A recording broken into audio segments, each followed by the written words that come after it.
Hi, everyone, and thank you for joining. We're just going to wait one more minute here while we wait for everybody to get on. So just hang tight another minute, minute and a half, and then we'll get started. Thanks.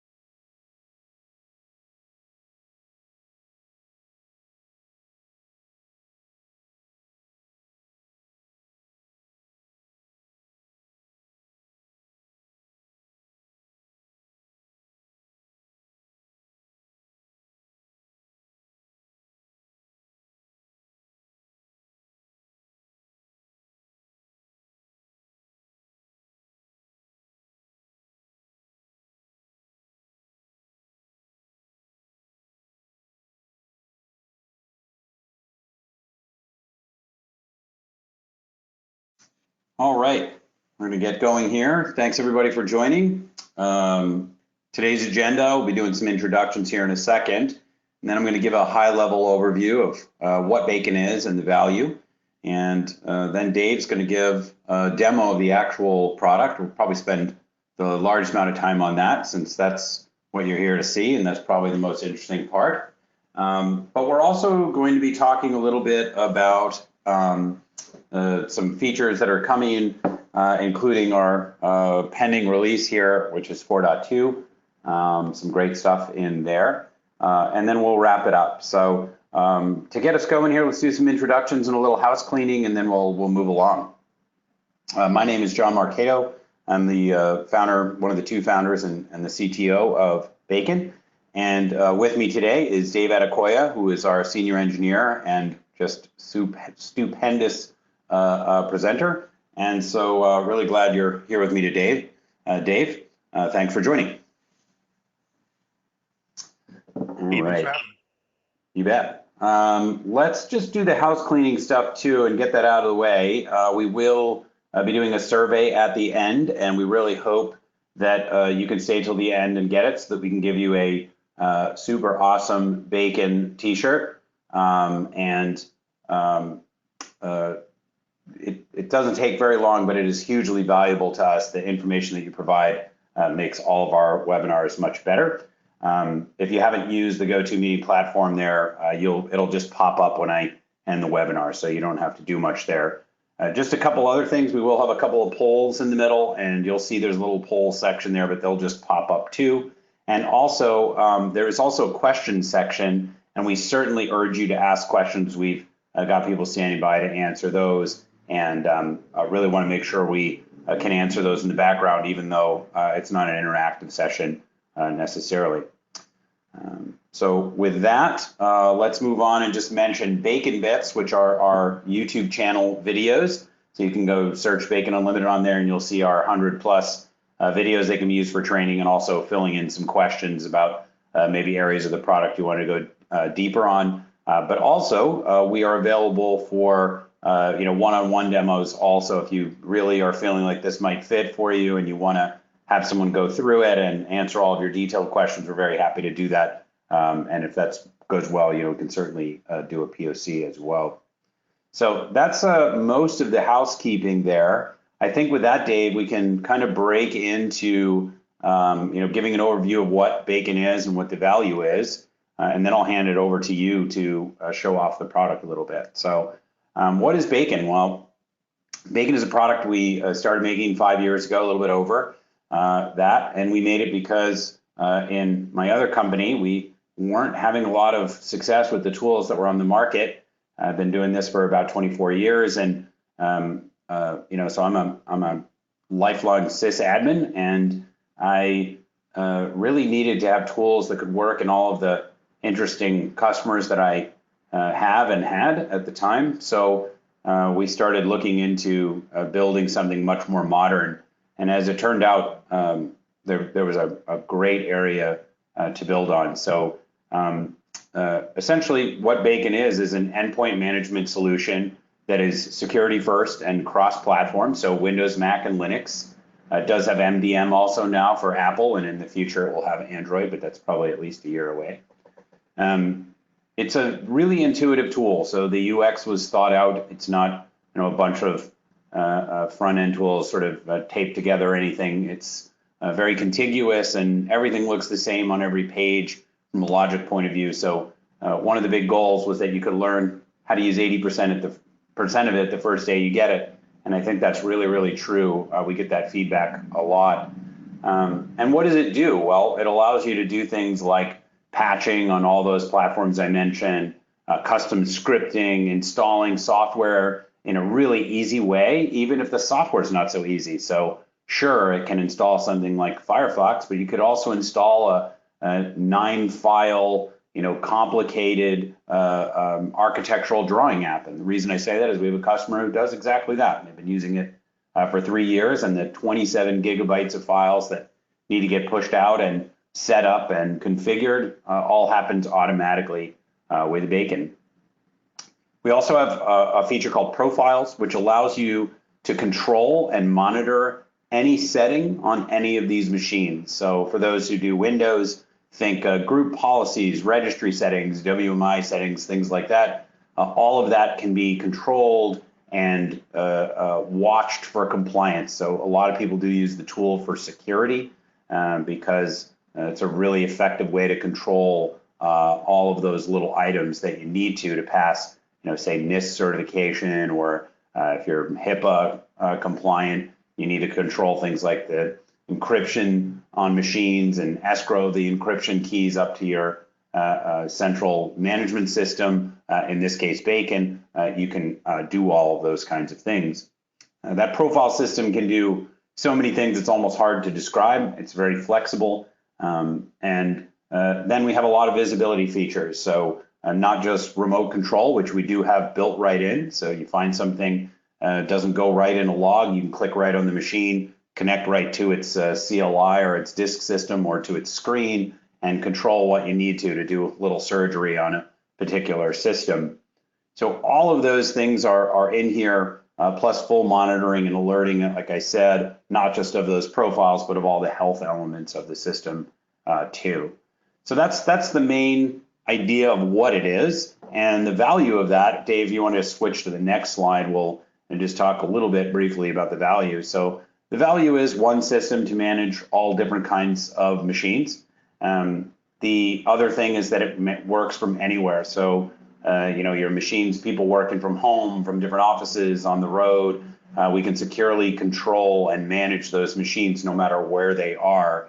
And it really did take a new, much more modern approach. A lot of the tools that are on the marketplace, some of them have been in the news over the last few years, and they were really exposed for not having the security forethought that they should have. And that's something Bacon was built from the ground up to address. So system administrators and other people working in IT, help desk people, architects, can all use the same tool. We have robust role-based access control so that people are only working on the things they're supposed to be. But they can all use it because it's very, very easy to do most things. And when you do need to do something complex, the flexibility is there. This is a real IT person's tool. It is definitely made by IT people to make you successful doing what you need to do in the day-to-day of running highly security-focused world now of endpoint management. So servers, workstations, laptops, and now Apple, iPhones, iPads, and Apple TVs can all be managed from this one central console. It's pretty easy. So we think the value is in the simplicity. We think the value is in the broad utility of it, and of course in the flexibility to be able to do all of these different things you need to do. So with that said, Dave, I think maybe let's run a couple polls and then have you jump into the platform. And while we jump those up there, we'll leave. These are some of our clients, which maybe you'll recognize from your industry that we are currently servicing today. And so we're really across the board. We've got people in the security space, in medical, in government. We've got people in school districts. We've got property management. We've got manufacturing. So a lot of media and entertainment as well. So it's pretty broad. But I think, yeah, Lane, if you want to pop up poll number one, let's get going here. All right, which features are you most interested in seeing? So Dave's going to tailor this a little bit based on what people have the most interest in. So feel free to just kind of pop in there what you think is going to be the most. I see patching is hitting its usual very, very high numbers there. But profiles looks like it has some interest too. And endpoint remote control is maybe less so, but coming in third. And monitoring doesn't look like, only about 5% seem to be super interested there. So that's great. Okay, well, it's balancing a little bit here, Dave, but in order, it was, oh, I think we lost your screen there, Dave. Oh, did we? Oh, sorry about that. Let me fix that for you. No worries. Okay, so there we go. So endpoint remote control, patching, profiles, patching definitely the big winner there. Second poll, Lane, if you want to fire that one up.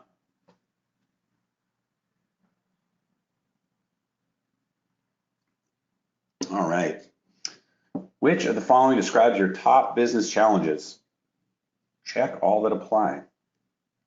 I have a strong suspicion that patching is going to be high on the list based on the last answer. So, but also maintaining and managing security concerns is kind of coming in pretty even. And having correct tools to work efficiently is pulling up their third position there.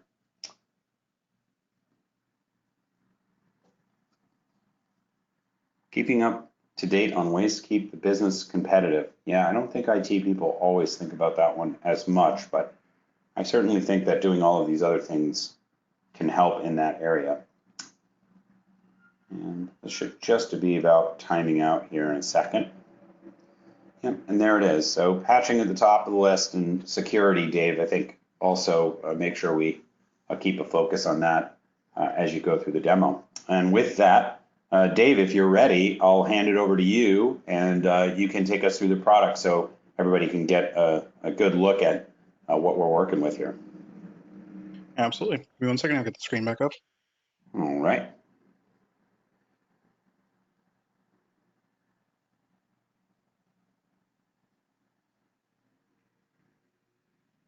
And there it is. There we go. All right, take it away, sir. Will do. All right, so we're going to start with our Bacon overview. We're going to use our demo environment today and kind of walk through various pieces of Bacon on a high level. If you want more information, we're happy to answer any questions you have in the chat, or of course, we can do actual demos with you over meetings so we can kind of deep dive into what your environment needs. So starting off here, let's look at our overview page. This is the page you're going to see when you first log into Bacon. There's a couple of different widgets we like to highlight while we start. First off, we have alerts. This is going to show you what kind of rules are being triggered in your environment. So these can be things like we have services that aren't running, maybe devices aren't running, or so John was talking a little bit about profiles earlier, and we'll get into it later on the demo. We can actually configure these profiles to report on very specific configurations in your environment. Let's say if you have a registry key that needs set, like let's say one to disable removable storage access on devices. We can enable that rule, and then we can report back every time that rule is found to not be in place on the machine. Next up, we have endpoints. So which of your endpoints are online versus offline? We have distribution, which will show you which operating systems you have Bacon installed on. Then we have patches. This will show you how many patches or packages, depending on your OS, you have to deploy in your environment. And keep in mind with any of these different things I'm hovering over, you can also click these. And it'll lead you to the relevant table pre-filtered to show you more about that metric. So in this case, we're looking at the endpoints that have been disconnected. The next step, we have antivirus protection. One nice thing here is that we're able to track if AV services are running, and we allow you to specify that service on your own. So you can choose your own AV service or multiple services in the system, and this means that you won't have to rely on us to provide you with a list of AV that we recognize or that we know about.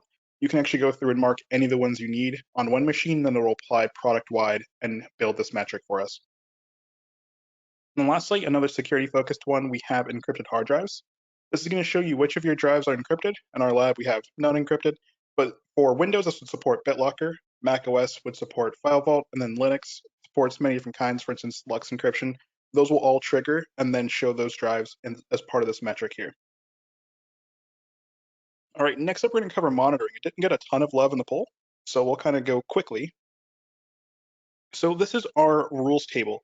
We can set custom rules in Bacon. So for things like performance counters, be it CPU, memory, or disk utilization, as well as things like patch count or even patch age. And so all the rules that we are configured here have varying severities, and we can also email these out. So this can either go to like multiple people, distribution groups, and if you're running Jira or Autotask, we also support API integration. So we can both open and close tickets through the system as well. Next up, let's take a look at alerts. So once a rule is triggered, the alert will show up in this table. And here it'll tell you the severity of the alert. This is what's contributing to the alerts widget we saw on the overview page. Then we also see what the device was, when it was triggered, and which rule it triggered, right? And so we can easily dismiss any of these with a button click. And if we have that API integration with your ticketing system, then it'll also close a ticket in there too. Lastly, we also have a knock dashboard available. This allows you to filter through the machines you have online. Let's say if I want to pull out the healthy ones and pull out the disconnected ones. And then depending on how long your list is, we can also continuously scroll through it. And if you're having this on a static display, that's great. If you're using it on a computer like I am, we can also click on any of these devices to bring us to the endpoint detail page, which we'll see in just a little bit. Before we get to the individual endpoint page, let's cover the endpoints table. So the endpoints table is going to hold a lot of different data points about your endpoints. If I click on the columns on the right-hand side, you can see all the things we'll be able to pull back. So we have things like how many patches they have, what IP addresses their NICs are associated with, as well as things like serial number further down the list. There's a lot of different things here that we have for your environment. All these fields can be searched for using our quick search up here. So if I type in Azkaban, it's going to be matching on hostname that we can see here, but under the hood, the system's actually looking through every single column to find that information. You can see like this, or if I type in Windows, it'll pull up all of my Windows workstations, or even like part of an IP address. You'll find it that way. For more complex searching, we also have filters. So here we can filter by OS platform, and again, I'll choose Windows. And then I can add more filters, let's say for IP address like we were using before, and say where the IP address starts with 192.168. Right, so pretty simple. Now let's take a look at what an individual endpoint detail page looks like. I'll use our demo Win 10 machine here. All right, so when I go into this, I can see a lot of different data points. It's going to be more in depth than just the original table we were on. So here we can see things like serial number like before, but then we also see CPU model and utilized versus available RAM capacity. On the right-hand side, we have the option for tags. These are tags that you can set yourself here, as well as just adding them from the list. And then we have notes. Keep in mind the tags and the notes are going to be bound to the machine itself. So the same tags and notes I see are the same tag and notes that you'll see when you log in. Next up, let's go through the different cards we have up here. So disk, this is going to show us our drives or partitions depending on the OS. And if they are encrypted, it'll have a little green lock icon below these. On the right-hand side here, you can see recovery keys is empty. If we have any kind of drive encryption enabled, we're actually able to escrow those keys in the system as John was mentioning earlier. So if we had BitLocker, this would grab a BitLocker key and it would be available for us here. Next up, we have network information. So this is able to pull back as many network cards as the device has, even virtual ones. So for instance, on my machine, I have Hyper-V and a VPN running. It'll actually pull those back with all of their information as well. Under policies, we're able to see what profiles have been assigned to this machine. And that can be either due to groups that it's in, either dynamic or static groups. We can also see the groups that it's in. And so the dynamic groups in Bacon are actually built based on the filters we saw on the table before. So we're able to say, I want this group to be made up of devices with a specific IP range. And then as those devices meet that criteria, they'll join the group. And if they don't meet that criteria, they'll be pulled from the group. Then we also support static groups, which is exactly what you think. Let's say if we have a patch testing group, we can add 5 devices to that, and it will remain the same until an admin modifies that device list. We don't have any MDM for Windows, but if we had any MDM policies assigned, those would show up here, kind of similar to profiles. Next up, our software table. So this is what the software table looks like for an individual endpoint, but it's going to have the same exact UI as you'll see in a little bit for all of the endpoints. And from here, we're able to see the software on a machine, the version, as well as how many other machines share that same software and version. And then from our actions menu, we can actually quickly either mark as AV or start up an uninstall job. On the services side, it's going to look very similar, where we can see the service. And here we can start and stop it, as well as we have that option again to mark as antivirus. If I go through my filters here, you'll be able to see we actually have a couple of services. Windows search is absolutely not an AV, but it kind of shows the flexibility we were mentioning earlier, where you're able to mark any service as AV, and then that will contribute to the page that we saw in the overview page, where it has more devices than we actually have with AV in this lab. Next up, patching. We're going to go over patching on the full system side of things, but just keep in mind that the individual patch window is going to work exactly the same as it would be to patch 200 endpoints. And lastly, logs. So in Bacon, we're able to log everything that we do. In this case, these are automated jobs that are running on this machine that we're seeing via profiles. And so anytime this machine is involved in a job, it'll then generate one of these rows here in the job logs table. Before we get too far away from the individual endpoint, I also want to cover the remote. So in the very top right here, you can see we have screen, shell, and file system. Bacon has a screen remote, which is exactly what you would think it was. If I click here, we can see it's logging into the same screen the user would see. We have some creature comforts in the bottom left for different keyboard commands, as well as the ability to send the clipboard or receive the clipboard from the machine, and type text directly into the machine, bypassing the clipboard altogether. On the bottom right, we also have a task manager of sorts. So here you're able to see the running processes, as well as kill those processes. And take note that I'm not actually logged into the machine. This is all still working as system through the remote side of things. On the services tab, we have something very similar where we can start and stop and restart services here. Then we also have the option for a chat. So if you don't have any chat applications, or maybe that's broken, you can open up a chat window here. It'll pop up one for the user and you can chat back and forth through the remote.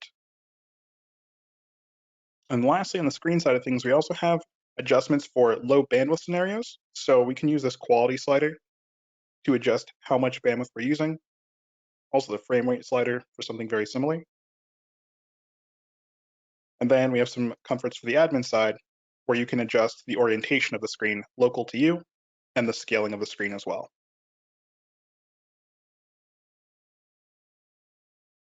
Next up for shell, this one's going to connect completely invisible to the user and allow you to run commands as system. If I type in who am I here, I can see I'm system. And because this is a fully interactive shell, I'm actually able to switch over to PowerShell too. And I can set variables in here, then pull back those variables and do any kind of CLI stuff I have to do. So the beauty here is that it's not just sending a command and then returning the result back. It's an actual session that's going to stay on the machine as long as we're working in this window. So we can get a lot of work done here. And the last option here is file system. This allows you to log into the back end of the file system. And here we can download or upload files. If I go to temp, I can download stuff with a left click pretty simply, or I could upload stuff with this button, zip things, stuff like that. So it kind of supports some background functions where you can upload files here, maybe config files or executables, and then go over to shell and then run those files.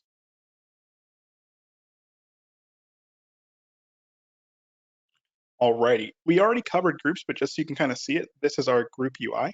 And this is where we can go to see more about how the groups are built. So in the case of that dynamic group, East Coast Factory Network that we talked about earlier, if you look at this, we can see it's using one of those filters to filter by the start of an IP address. So here, all these devices have at least one NIC that meets that scenario. Here you can see this one has a couple IP addresses separated by commas, so it still fits in this group. All right, the software table. This is going to look very familiar, just a little bit bigger. our UI in Bacon is reused as much as possible so that you don't have to learn every single page of the software. So here, this works exactly the same as it did on the individual endpoint, only difference being that we also have other platforms available to us. And so for that, we can either filter the table by just adjusting these, or using actual filters up here to change platform or maybe the software we're looking for. On the services side, same exact deal. It's going to work the same with the exception of not being able to start and stop services on a global level. For that, you can actually just go into here and then start and stop them on machines like so. All right, so now we have everyone's favorite, patching.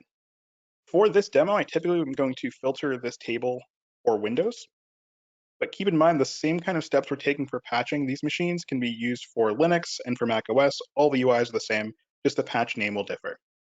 So here, if I open up a patch, I can see all the different information we're pulling back from, in this case, Microsoft. So we have the patch name, the KB, the individual patch GUID, as well as categories, a description, and most importantly, if it does or does not require reboot.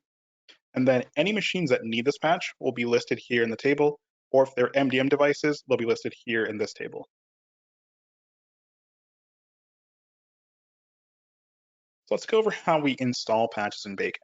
For this example, I'll just select all these guys. If I'm installing one patch, I can go to Actions here, but I want to install 12, so I'll go to Actions up here and install 12.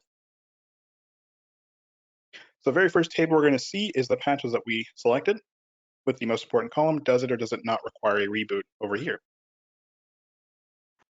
Next up, we want to select our endpoints. One thing that's not immediately obvious here is that we can actually filter this table of endpoints by group. This table is only going to show endpoints that need at least one of these patches. As you can see here, everybody has at least one. And then we can throw a group on top of that. Let's say if we only want to patch our East Coast factory network group, we can do that. Then we can select the endpoints. Next up, we have the execution time. By default, we choose install immediately. What this means is this will push a job out to all these machines. This very last one, because it's offline, that job will fail, but for the rest of them that are online, it's fine. We also have the option of run when connected. The difference here is that this will push out to all the machines, and for the one that's offline, it'll queue it until that machine comes back online. That way we can still get a patch out to this device without having to just keep checking back to see if it's online. Next up, we have schedule time. This allows you to pick a time and a date to install the patch on. And then we have relentless mode. For this one, I like the way John explains it. Would you mind taking over? No problem. So relentless mode is a feature that was actually requested by now a current customer, but at the time 3 years ago was a potential customer. And essentially they brought up two very important points. The first of which was, when they're doing patching and taking systems down, they need to get a time window approved by management. So maybe it's the first Saturday of the month from 10 p.m. until 2 a.m., or maybe it's, Sunday mornings or whatever it is. It doesn't really matter. The point is, we wanted to give people the ability to have a start time and a stop time. So that's the first half of the feature. And you can, anytime in the future down to the second, you can control that. And what it really means is, just to be clear, is that if you have, 100 patches and it's going to require 5 reboots to do that. If you get through, 80 of the patches and 4 of the reboots, and then there's no more time, it won't move on to the next part of that task.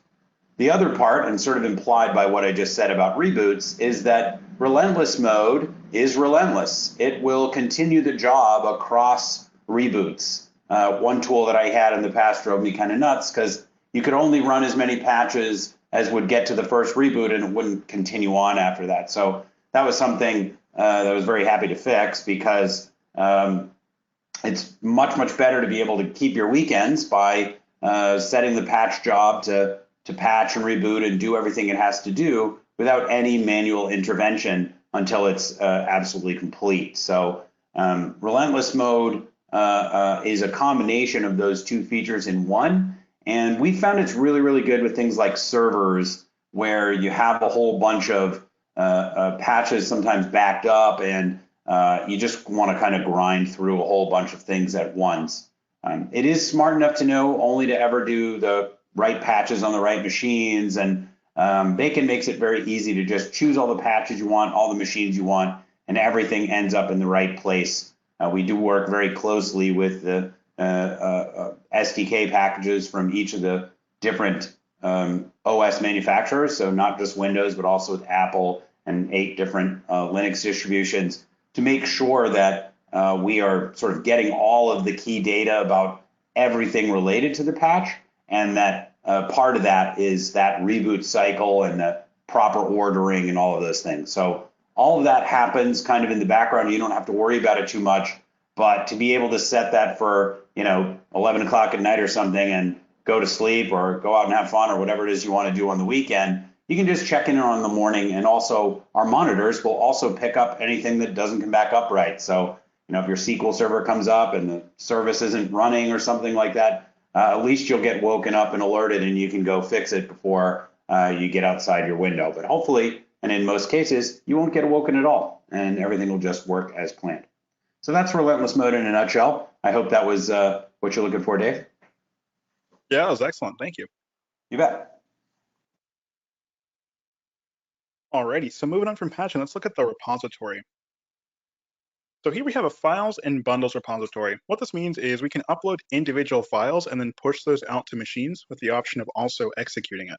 So if you want to be a little bit clever, we can install fonts by just simply selecting these fonts here and pushing them out to machines, right? We just change our directory to the fonts folder and those are deployed pretty simply. For running scripts or possibly installers, let's look at what an actual deployment of a single file looks like. So here I have my Git installer, or maybe something more interesting like Firefox. So go to deploy. Then we select our OS platform. By default, Bacon doesn't try to guess what you're going to do with the file because we don't really know. Maybe you want to push an MSI to a Linux file server, right? So here we'll select Windows. And then we want to choose launcher here. If I don't select that, it's just going to place this file on the machine and do nothing with it. That can be very handy for updating license files, config files, or even fonts, but in this case, I do want to launch it. Next up, it'll show us our endpoints relevant to the platform we chose, so Windows endpoints. And then we have our installation location. If we were installing or placing a file somewhere custom, this is what we would change to place that file in the font folder or again, a license file in the application directory. Then we have the option of running as either system by default or specifying a username and password on Windows or just a user on Unix-based operating systems. Lastly, executable flags. So this is an MSI, so we can add our classic QN no restart, so we don't get any angry users at our door. This also accepts things like license keys or anything custom that the installer is looking for. That's perfectly fine. And then we have something very familiar, our deployment times. The only difference here is that we don't have relentless mode for applications because you probably don't want to keep boot looping a user's computer to install Chrome. Or maybe you do, but we're not going to help you with that one. So here we have deploy immediately, schedule deployment at a specific time, or run when connected. And it really is that simple. Now let's take a look at what it looks like if we have a more complex install. Let's say Office 365. So we have a bundle built here. And a bundle is simply a collection of files. So if I select multiples here, I can pull these into a bundle in the actions menu like that. So here we have a pre-made bundle, 365. Take a look at this guy. And so here we can see we have a configuration XML, a PowerShell script, and an exe. And then we chose our PowerShell script as the launcher. So we can actually open up that script. And here we can see that it's going to test for the XML, make sure it landed. Then it will call the setup exe with an argument of configure and then point to the XML file. Right, so pretty simple. So this way we can include any cabs or any dependencies that the installer is going to need without having to worry about zipping it and then getting a script to unzip it and all that kind of stuff. It's a little bit more intuitive this way. So through this, very similar mechanism to deploy. I go to my bundle, deploy. We already chose our launcher as part of creating the bundle, so now we just have the next screen, and as you can see, exactly the same. So same level of effort there. These are going to be really good for on-demand deployments, but I also like to go over automated deployments and automated configuration. So for that, we have profiles and states. So here you can think of states as individual configurations. These can be things like setting local GPOs, registry keys, modifying config files, installing software, running commands, scripts. As John said, it's hard to describe because I want to say, hey, you can do everything, but I'll throw a little asterisk there and say you can do everything that I've heard of or been asked to do. I can't say everything, but it's basically everything. So let's take a look at what a state looks like. Here we have one for configuring automatic updates.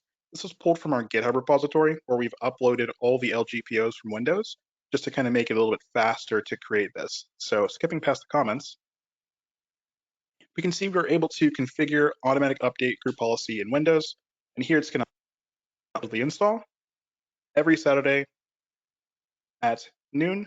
In this case, it's actually the last week of the month, right? So that's pretty simple. Alternatively, we could do things like setting registry keys so we can disable USB storage via registry. We take a look here, we're targeting a specific registry key and giving it the value of 4, which will then immediately disable any removable drive access via USB on that device.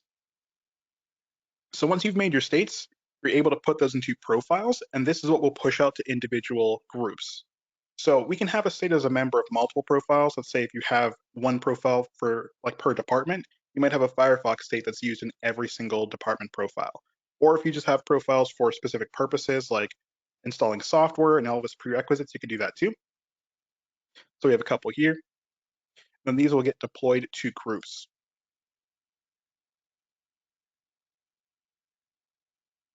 So here we can see on my deploy menu, I just have an option to select groups and then to click deploy down here. Now, once that profile is deployed, what you're going to want to go to is the job log. So everything we do in Bacon is logged. As you can see, pass or fail. This is like my demo fail job here. Everything's going to be logged in some fashion. So here we can see we push out that profile demo set Bacon wallpaper. It's going to drop wallpaper on the machine and then set the policy to enable that wallpaper to take over on that machine. In these systems that are logged, we can actually see what users do. So here, as I've been walking through different parts of the demo, you can see my activity here. So I was like remoting to machines, I was going to deploy a bundle, stuff like that. I made a tag called example earlier. So all that information is logged as well. Next up, let's just walk through the admin menu a little bit. So Bacon runs a series of Docker containers, and we know not everyone wants to jump into Linux and mess with stuff. So from the support side, we actually have the ability to help you restart those containers with a simple web interface. So here we can go through here, restart all containers or individual containers. Also, here's where we can manage those tags we were creating earlier. So I know my example tag is somewhere in here. That is. You can also remove tags quite simply as well. Next up, we have pretty extensive RBAC support, so we're able to create users in Bacon and then assign those users different permissions to specific groups. So if I look at our user Bob Larry here, they have the role of patch in the group East Coast Factory Network, right? And so if I go back to my roles view, let's open a patch. We can see that they're able to view and deploy patches, view monitors, view logs, and then view files, and that's all. And so we can have a user with multiple roles to multiple groups. This can control what people are able to do and which devices they can influence. Additionally, not only do we have the built-in database, we can also tie into local Active Directory. So we can pull in users via LDAP, and then they can also be assigned those roles as well. Then for security, we also have two-factor enabled with an option for everybody in the system or just Bacon users versus 80 users. So if you already have two-factor with a different method, you don't have to like have them double two-factor. That sounds awful. You can just select it for just the Bacon users and then use your native method over here.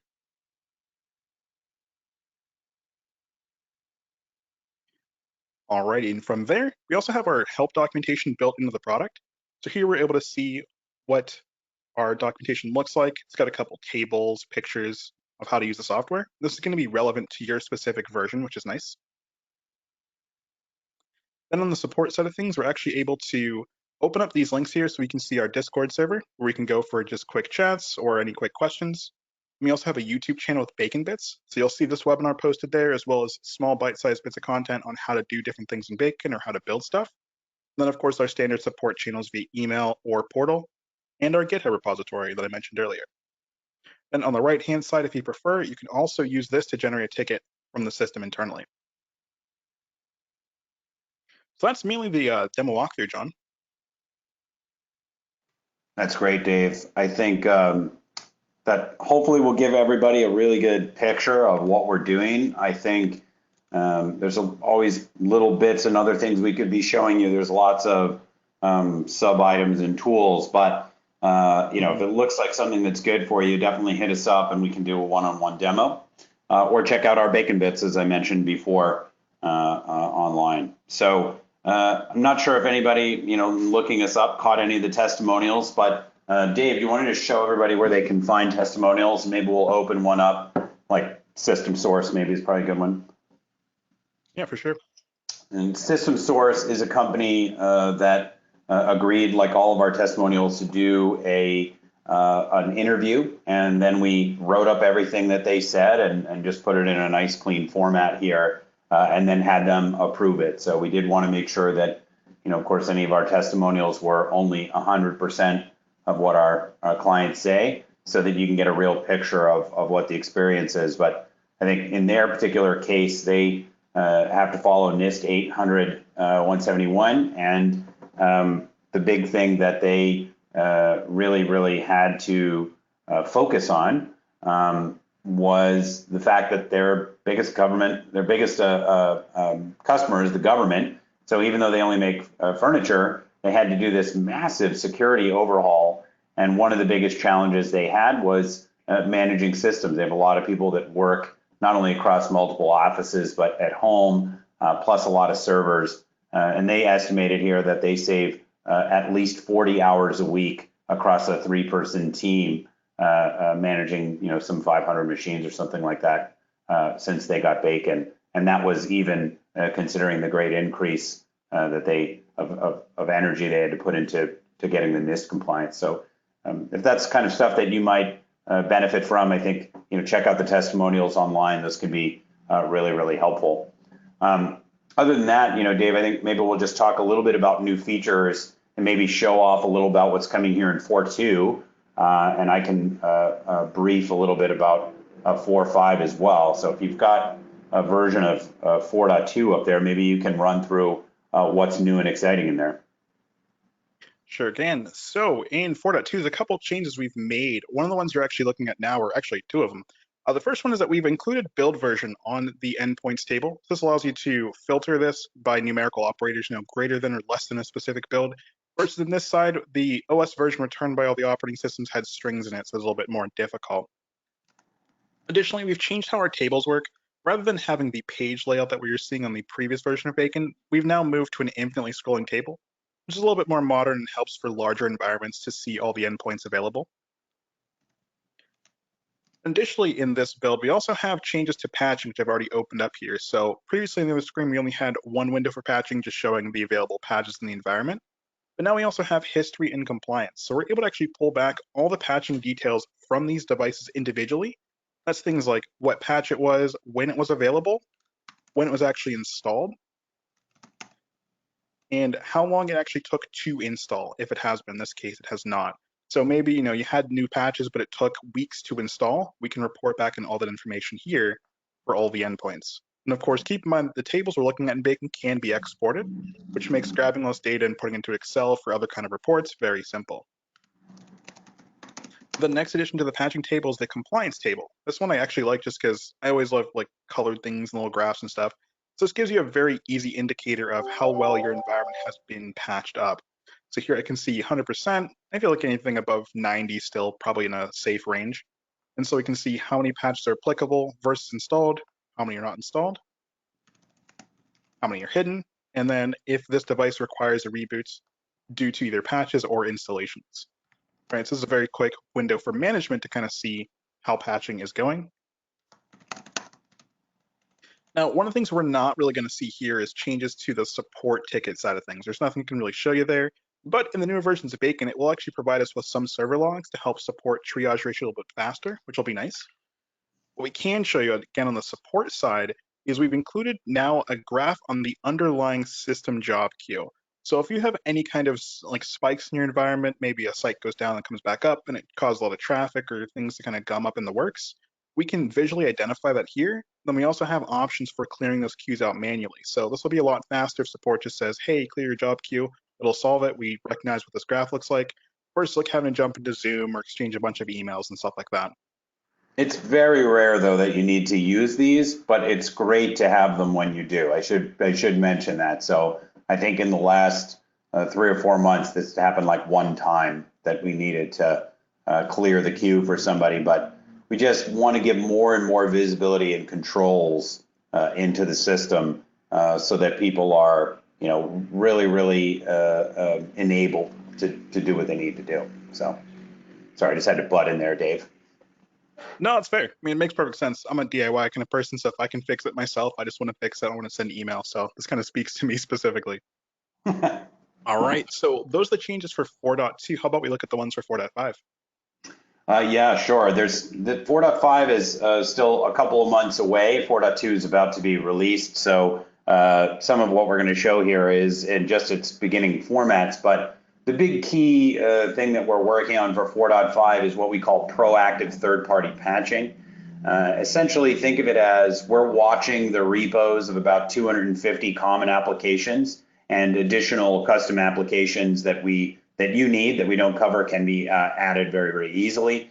And the idea there is that we're monitoring which machines they're on. We already know what apps are on machines today, but in this particular case, we can now alert on it. So for instance, if you use Chrome or Firefox or both, it doesn't matter, you would be able to monitor when a new version came out and essentially be able to be alerted that you have machines that have Chrome or have Firefox and that it's out of date. And browsers are a really good example of where this is valuable because they can be a security risk. You don't really want to have corporate computers that are on older versions of the browser. That's often a place where there are vulnerabilities identified. So in this view that Dave's showing here, you can track those packages, essentially knowing that things are out of date. And you have an additional selection, which is whether or not you want those packages to be automatically downloaded to Bacon and used against either all of your computers or certain groups of computers. So you could say, all of my laptops that are in the field, I don't just want to watch for Chrome, but if Chrome comes out with a new version, I want to automatically update Chrome on those particular machines, but I don't want to update it on my C-level group, which is just the people in my company that I want to give maybe some white glove service to. So want to make it as easy as possible to automatically update and install, or maybe just find out about things that are important, that are out of date, that might be of risk. So while we can do a lot of this today sort of manually, so you could download a Chrome package, put it in our repository and roll it out to 2,000 machines at once, and that's a pretty good time savings. But I think this just takes it up to the next level. So that'll be in 4.5. We're very excited about it. The other thing that's in 4.5, which is not really visible yet, is SSO with Azure. So if you are used to seeing your apps in the little Azure page with all of, you can just click on them and it signs right in with your SSO. We'll have all of those capabilities in there and some more extension of that in groups and our AD groups and capabilities to come afterward. So a lot of exciting things on the horizon, some super top secret stuff also coming out soon that is so competitive that we're not even going to talk about it yet, but very, very excited for what's coming in the rest of this year. Things are really moving along great over here, and would love to show any of you in a one-on-one demo. With that, I want to make sure, Dave, that we leave enough time. I didn't know if you had anything else, but I think we're probably ready. Oh yeah, we do still have the end of our BFF promo is May 1st. So if you want to get a free month for each year of subscription that you get, there's just a couple of weeks here left to do that. But nonetheless, it is still open, and I'm sure we'll be having other interesting promotions in the future. With that said, I wanted to thank you all and for sticking around to do the survey. You're not going to regret it because the t-shirts are so soft and awesome. I really appreciate all of your time. I hope you have a great rest of your day, and hopefully we'll be talking to you all soon.